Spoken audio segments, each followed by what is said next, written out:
अर्चना की सजाए हुए अंजलि, तुम किसी देवता से मिलो तो सही, एक पल ही जियो, अश्रु बन कर जियो, लहू बन कर ठहरना नहीं जिंदगी।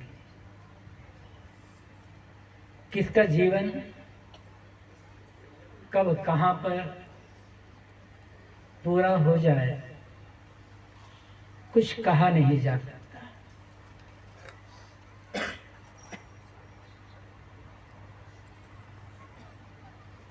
अनेक लोगों के दुर्घटनाओं में शरीर छूटने की बातें हम सुनते हैं, तो जो संदेश आता है कि आज अमुक का शरीरांत हो गया, हम सुनते तो हैं। जो निकट संबंधी होते हैं, सुपरिचित होते हैं, उनके शरीरांत का जो समाचार मिलता है, थोड़ा सा धक्का लगता है, मन में एक दुख होता है। किंतु ये समाचार हमें जगाने के लिए आता है। जैसे उनका जीवन अचानक समाप्त हो गया, ऐसे हमारा भी जीवन अचानक समाप्त हो सकता है। किसका जन्म कहाँ पर किस परिस्थिति में हुआ, ये कोई बड़ी बात नहीं है। जन्म लेना, हमारा जन्म, किसका जन्म कहाँ होगा, ये किसी का अधिकार में नहीं है। किसका शरीरांत कब कहाँ होगा, किस प्रकार होगा, यह भी किसी के हाथ में अधिकार में नहीं है। न तो जन्म अधिकार में है और न ही मृत्यु अधिकार में है। हमारे जीवन की ये दो प्रमुख घटनाएं हैं, जन्म और मृत्यु। जन्म से जीवन प्रारंभ होता है और मृत्यु में जन्म का अंत हो जाता है। लेकिन दुनिया में किसी भी व्यक्ति को अपने जन्म का अनुभव नहीं है, किसी को भी नहीं है। जन्म सबका हुआ है, लेकिन अपने जन्म का अनुभव किसी को भी नहीं है। और मरने पर भी अनुभव नहीं रह पाता, तब तो अनुभव करने शरीर ही नहीं रहता। जन्म और मृत्यु के बीच का जो काल होता है, वही जीवन कहलाता है। जन्म लेने के कुछ वर्ष तक तो हम बिल्कुल असहाय होते हैं, न समझ होती है, न शरीर में शक्ति होती है, न बुद्धि होती है। थोड़ा बड़े हो जाते हैं, समझने लग जाते हैं, पढ़ते लिखते हैं। उसके बाद जीवन कैसे जीना है, यह हर व्यक्ति के अधिकार में है। हमारा जीवन कैसे बनेगा, इसका निर्णय समाज नहीं करता है, हमें करना होता है। परिवार के लोगों से प्रेरणा मिल सकती है, समाज के लोगों से प्रेरणा मिल सकती है, संगी साथियों से प्रेरणा मिल सकती है, लेकिन अंतिम निर्णय हमारा अपना होता है। हम जैसा चाहेंगे वैसा अपने जीवन को बना सकते हैं। प्रथम श्री रमन भाई जी का है, सभी ने बताया कि कितने वे कोमल स्वभाव के थे। एक पल ही जियो, फूल बनकर जियो, शूल बनकर ठहरना नहीं जिंदगी। रमन भाई शूल बन करके नहीं जिए, फूल बन करके जिए। जैसे फूल कोमल होता है, वैसे रमन भाई जी का व्यवहार, उनकी वाणी, उनका मन, सब कुछ कोमल था, सुंदर था। और जैसे फूलों से ही सुगंध निकलती है, ऐसे ही रमन भाई के जीवन की एक सुगंध है। कितना कोमल स्वभाव और कितने कोमल वाणी उनकी। जब भी आना होता था कमरे में मिलने के लिए आते थे, मैं उनसे पूछता था कि कैसा चल रहा है।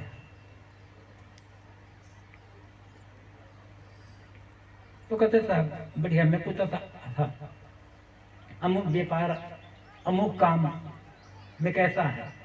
सर पूरा हो जाएगा साहब, चल रहा है, जल्दी पूरा हो जाएगा, महीना 2 महीने पूरा हो जाएगा।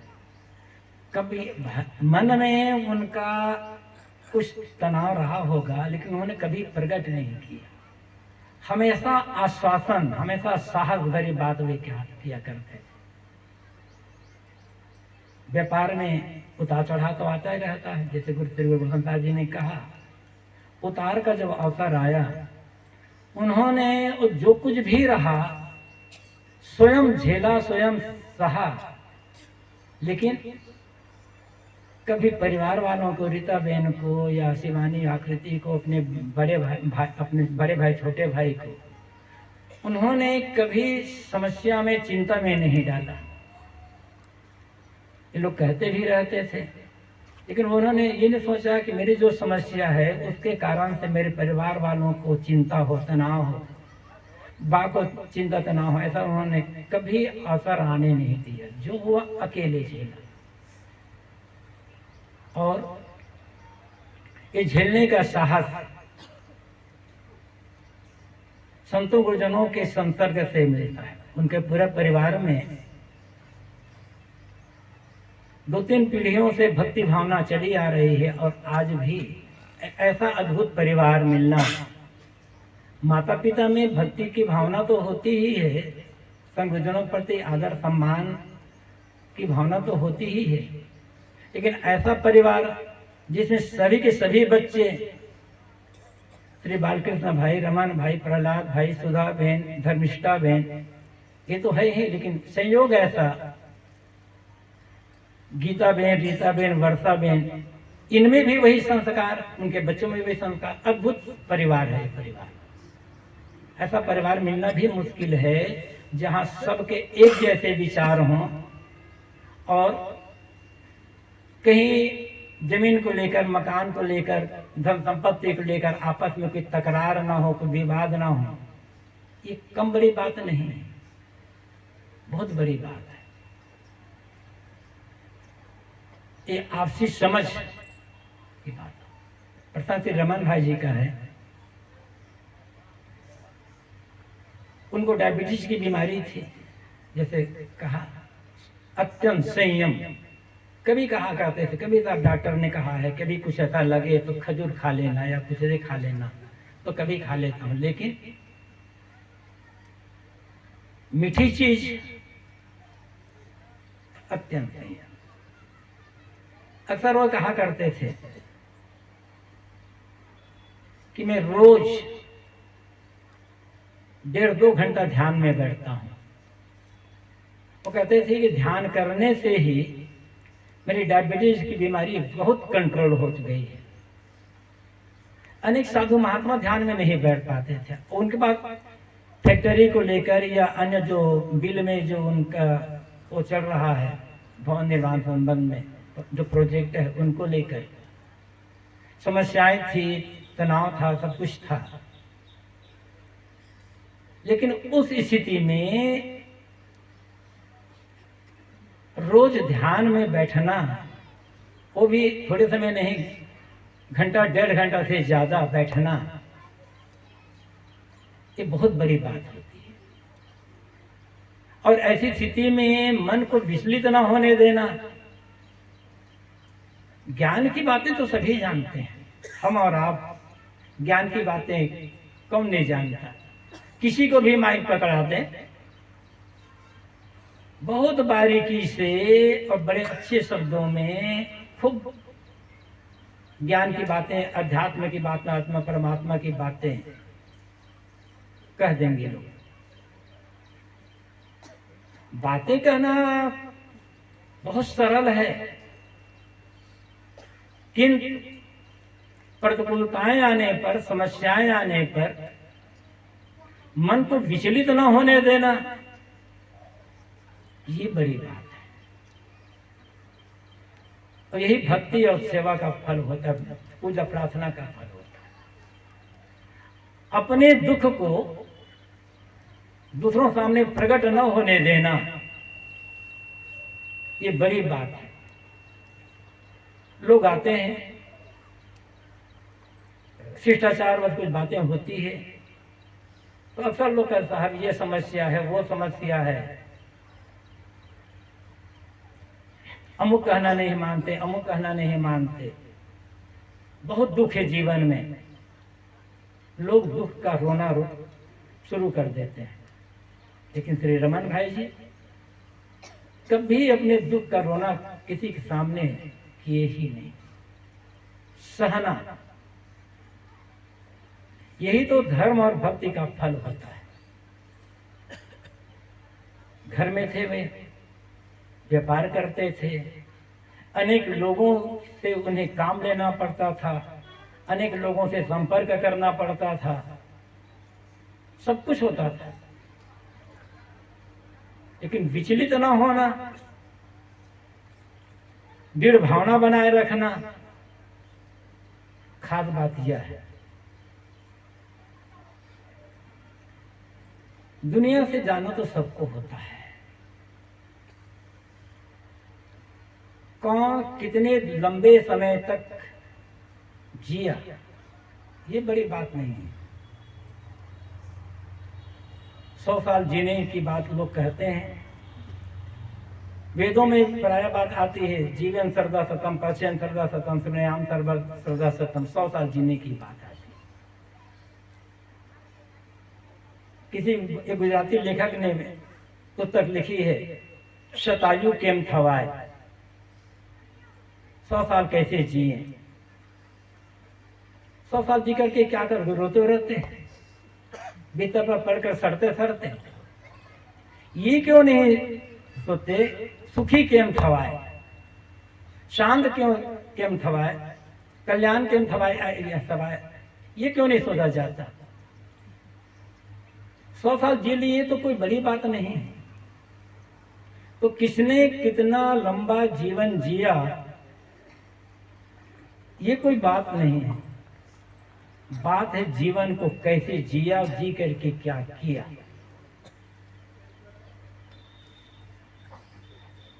कमाना खाना एक मजबूरी है, बाल बच्चों को पढ़ाना लिखाना एक मजबूरी है, ये तो सभी कर लेते हैं।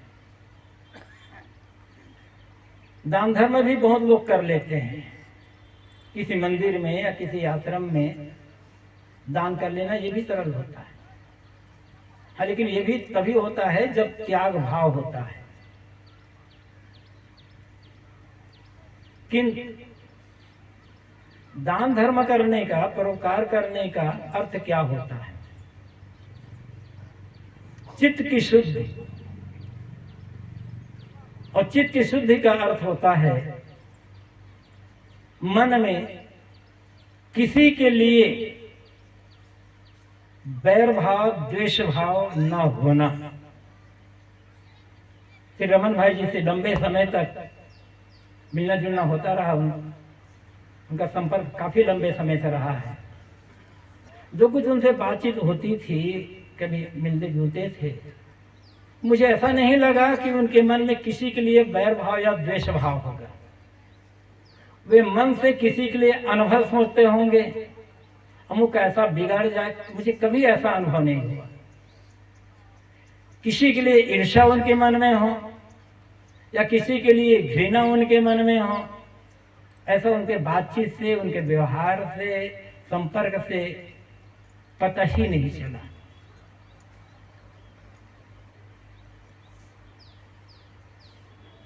ईर्ष्या रहित मन, घृणा रहित मन, द्वेष और बैरभाव रहित मन, यही तो सुख से जीने का साधन है। उन्होंने व्यापार में जो कुछ किया वो तो यही रह गया। किसी के साथ कुछ जाता नहीं है, सब जानते हैं। जाता क्या है, हमारे संस्कार। संस्कार बनते हैं हमारे अपने कर्मों से। तो जो कुछ भी करें समर्पित होकर के किया। श्री रमन भाई ने जो किया समर्पित होकर किया। पहले अन्य जगह भवन निर्माण का काम, पटौन काम और भी काम करते थे। वहां भी ऐसा नहीं, ऐसी शिकायत नहीं आई कि उन्होंने ये काम किया तो उसमें ये कमी रह गई। बढ़िया से बढ़िया करने का शौक उन लोगों का था। वो रमन भाई को भी था, उनके पार्टनर श्री जसवीर भाई को था कि किसी काम को करो तो बढ़िया से बढ़िया करो। ऐसा नहीं है कि इसमें हमें इतना अधिक से अधिक पैसा बचा ले। यही जीवन जीने का तरीका है, यही फूल बनकर जीने का तरीका है। पैसे के लिए ईमानदारी को खो देना, पैसे के लिए सच्चाई को खो देना, पैसा का यदि सच्चाई ईमानदारी हमने खो दिया, पैसा तो रह गया यही यही, सच्चाई ईमानदारी हमने खो दिया तो फिर हमारे हाथ में बचा क्या था? पैसे की आवश्यकता है किंतु पैसे को महत्व न दें, कर्म को महत्व दें, ईमानदारी और सच्चाई को महत्व दें। और जितना कर्मों को महत्व देंगे, सच्चाई ईमानदारी को महत्व देंगे, उतना हमारा मन शुद्ध रहेगा। दुख आने पर उस दुख को सहने की शक्ति मिलेगी। और जब ऐसा होगा तब हम जिसके लिए ये जीवन मिला हुआ है भजन भक्ति के लिए, वो काम भी कर सकेंगे। खास बात यह है, श्री रमन भाई जी समस्याओं से ग्रस्त होने पर भी, क्योंकि अंतिम समय जो उनको समस्याएं आई, आर्थिक समस्या, जो फैक्ट्री जो काम है, प्रोजेक्ट समस्या, वो समस्या तो आई, लेकिन उसके कारण उन्होंने परिवार वालों को समस्या में नहीं डाला। और इस स्थिति में भी रोज घंटा, 1.5 घंटा, 2 घंटा ध्यान में बैठना और अन्य सब काम करना और तनाव रहित जीवन जीना, ये उनके जीवन का एक सुंदर आदर्श है। उनका परिवार उनके बताए पथ पर चल ही रहा है। किसी के नहीं रहने पर उनकी संपत्ति तो अपने आप परिवार वालों को मिल जाती है, लेकिन उनके जीवन का जो आदर्श है, उनके जीवन में जो कुछ भक्ति भावना या सेवा भावना रही है, उनको आगे बढ़ा लेना ये खास बड़ी बात होती है। और ये सुखद संयोग है, इस पूरे परिवार में वो भावना भी है और हम आशा करते हैं भावना आगे भी रहेगी, क्योंकि संस्कारित परिवार है परिवार।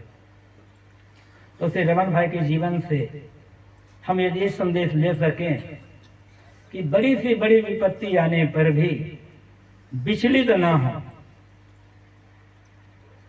अपने व्यवहार से, अपने कर्म से किसी को तकलीफ न होने दें और ध्यान साधना को जीवन का अंग बना करके चलें, तो हमारा जीवन सार्थक हो जाएगा।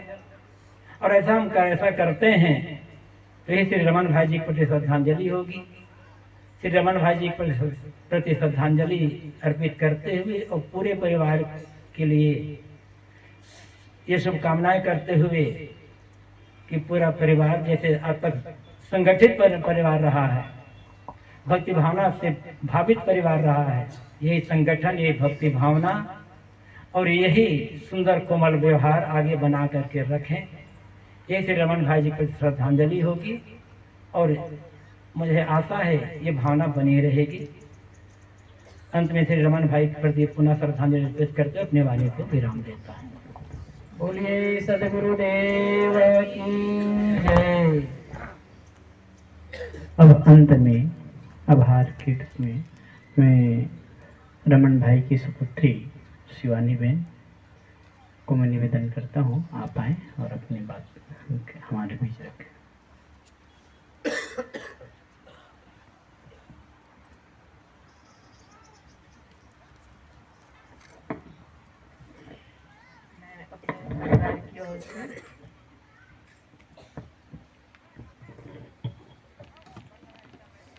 मैं अपने परिवार की ओर से आभार व्यक्त करती हूँ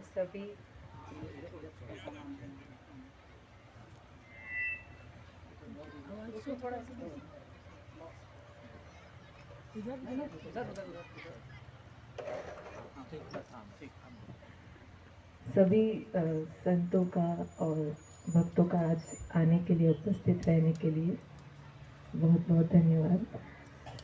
बचपन से ही ये लाभ हुआ है कि हम संत वाणी को सुन पाए हैं, तो बहुत ही सौभाग्यशाली महसूस होता है। और ख़ासकर ऐसे समय में, जैसे साहिब जी ने बताया कि बल मिलता है, तो वो अनुभव कर पा रहे हैं। जैसे दिए को जलने के लिए घी की आवश्यकता होती है, वैसे जब भी ज्ञानवाणी संतवाणी सुनते हैं तो नई ऊर्जा और प्रेरणा मिलती है अपने जीवन को और अच्छे से जीने के लिए। आप सभी का बहुत बहुत धन्यवाद। आप आज आए साहिबन।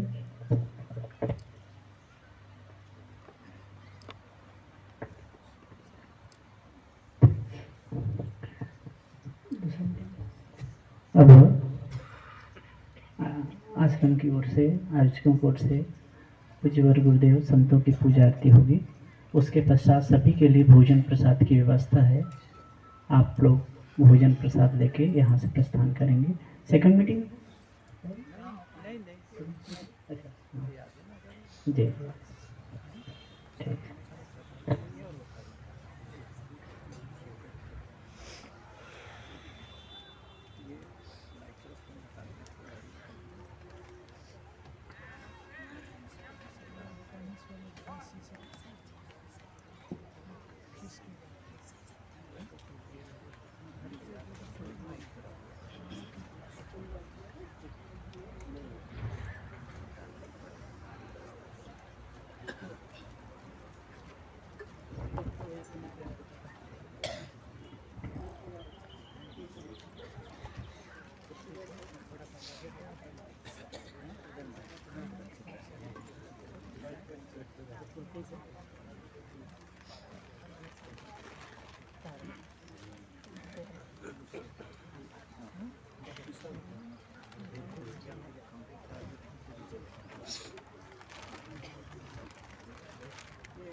फल पूजिए बाल चंदन पुष्पचार हार गले में दीजिए कर जोर करो मैं तो ते गुरु चरण